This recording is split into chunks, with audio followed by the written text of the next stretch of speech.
क्या आपको बार बार पढ़ने के बाद भी याद नहीं होता है, या आपका मन जब भी पढ़ाई करते हैं इधर उधर भटकने लगता है?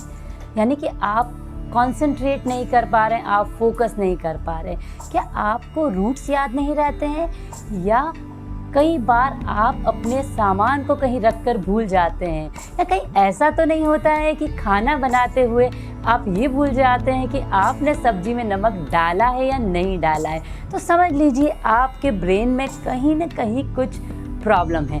हमारा ब्रेन करीब 86 बिलियन न्यूरॉन्स से मिलकर बना रहता है।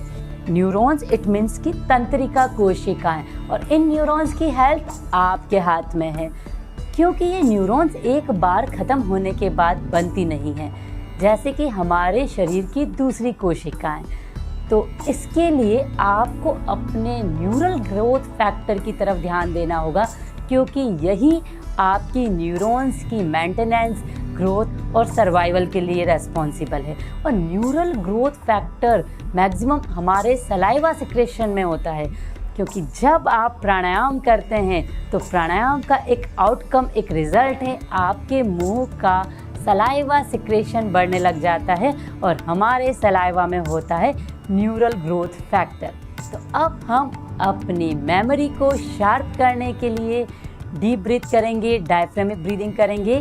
तो आइए मेरे साथ डायफ्रामिक ब्रीदिंग और कुछ प्राणायाम करने के लिए। अब हम अपनी मेमोरी को शार्प करने के लिए प्राणायाम करेंगे, और सबसे पहले प्राणायाम करेंगे अनुलोम विलोम, क्योंकि अनुलोम विलोम का सबसे ज़्यादा प्रभाव हमारे ब्रेन पर पड़ता है। हमारा ब्रेन दो गोलों में बटा हुआ है, राइट हेमिस्फेयर और लेफ्ट हेमिस्फेयर। लेफ्ट हेमिस्फेयर हमारी numerical skill, scientific skill, analytic thoughts, reasoning, सब काम, दिमाग का काम दिमाग से करता है।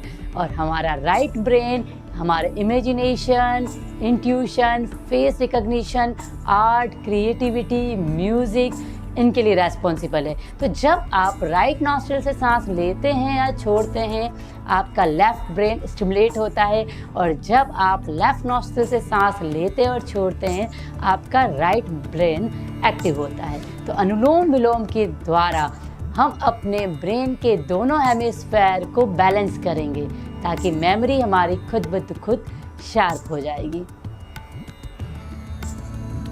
अपने राइट नॉस्ट्रिल को बंद करें, लेफ्ट से inhale, deep inhale, left nostril को बंद करके राइट से डीप एक्सहेल, राइट नॉस्ट्रिल से डीप इनहेल, लेफ्ट नॉस्ट्रिल से डीप एक्सहेल।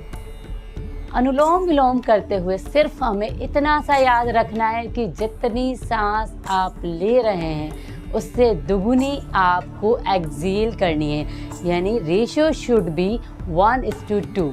भ्रामरी प्राणायाम आपकी मेमोरी को कई गुना शार्प कर देगा, क्योंकि भ्रामरी प्राणायाम के द्वारा नाइट्रिक ऑक्साइड प्रोडक्शन बढ़ता है, जो आपकी ब्रेन की हेल्थ को बहुत अच्छा रखेगा।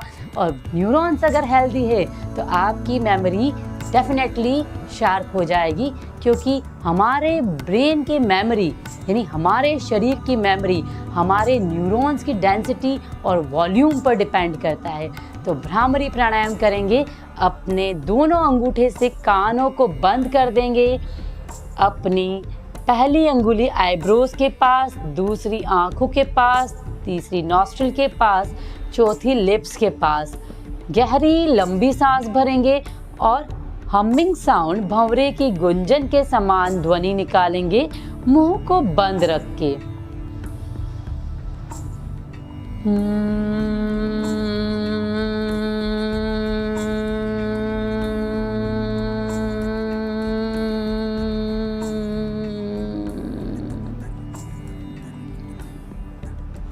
अपनी मेमोरी को शार्प करने के लिए इन दो प्राणायाम के अलावा आपको हर दिन मेडिटेशन करना है। मेडिटेशन आपके ब्रेन के हिप्पोकैम्पस, जो एक बहुत इम्पोर्टेंट ऑर्गन है, आपकी मेमोरी के लिए रेस्पॉन्सिबल है, आपकी शार्प मेमोरी के लिए रेस्पॉन्सिबल है, आपकी लीडरशिप क्वालिटी के लिए रेस्पॉन्सिबल है। क्योंकि जब आप रेगुलर मेडिटेशन करते हैं तो हिप्पोकैम्पस का साइज ऑटोमेटिकली बढ़ने लग जाता है। तो हमेशा अपनी मेमोरी को शार्प करने के लिए भ्रामरी प्राणायाम, अनुलोम विलोम और मेडिटेशन जरूर करें। फॉर मोर कीप वॉचिंग योग उपचार। जय हिंद, जय भारत।